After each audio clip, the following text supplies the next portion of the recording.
Hello बच्चों, let's read the question. So question says the first ionization energy increases from Sn to Pb. Why?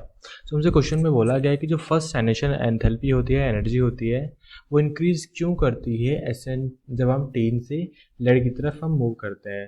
आपको इसके reason बताना है. तो आइए देखते हैं इसका की कॉन्सेप्ट.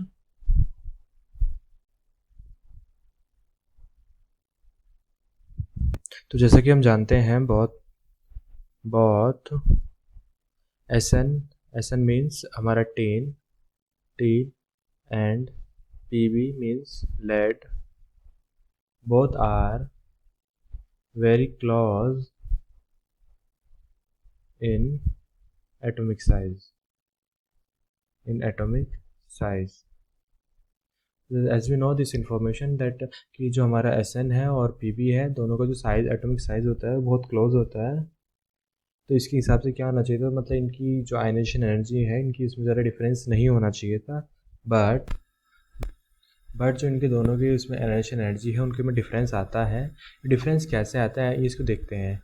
जैसे कि हम जानते हैं कि Sn और जो हमारा Pb है उनमें जो चार्ज डेंसिटी होगी वो ज़्यादा किसके पास होगी, हमारी Pb के पास. सो Pb हैज़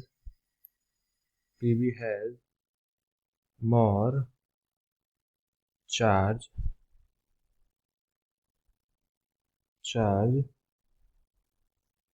density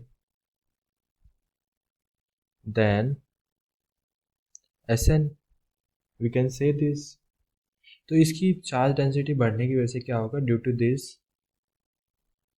टू विच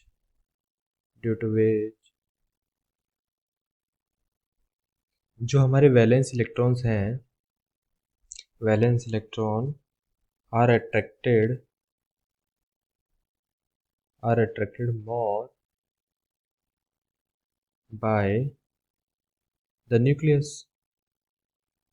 तो यहाँ से हम बोल सकते हैं जितना ज़्यादा हमारा किसी भी एटम के पास चार्ज डेंसिटी ज़्यादा होगा उतना ही हमारा वैलेंस इलेक्ट्रॉन और न्यूक्लियस के बीच में उसे फोर्स ज़्यादा होगा. ठीक, उसके बाद फिर हम क्या बोल सकते हैं, और आयनाइजेशन एंथैल्पी क्या होती है हमारी, जो आयनाइजेशन एंथैल्पी होती है हमारी, आयनाइजेशन एंथैल्पी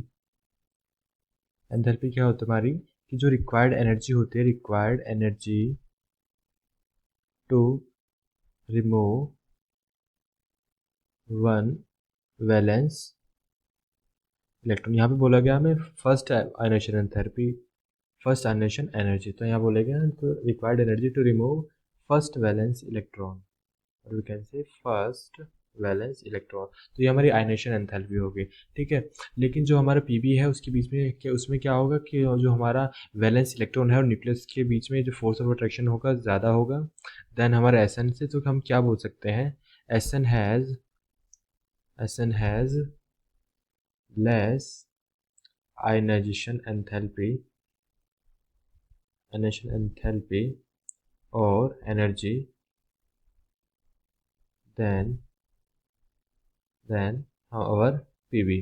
ठीक है, यहाँ से हम ये बोल सकते हैं कि जो हमारा एसएन होगा उसकी आयनाइजेशन एंथैल्पी कम होगी, बिकॉज वहाँ पे क्या होगा, हमारा लेस चार्ज डेंसिटी होगा. लेस चार्ज डेंसिटी की वजह से क्या होगा, जो हमारे फोर्स ऑफ अट्रैक्शन है बिटवीन हमारा nucleus and the valence electron of the SN वो कम होगा. इसकी वजह से क्या होगा, जो इलेक्ट्रॉन है वो हम आसानी से निकाल सकते हैं, और जो आयनेशन एंथैल्पी है वो आराम से हमारी कम हो जाएगी. Hope you understood it well. Best of luck.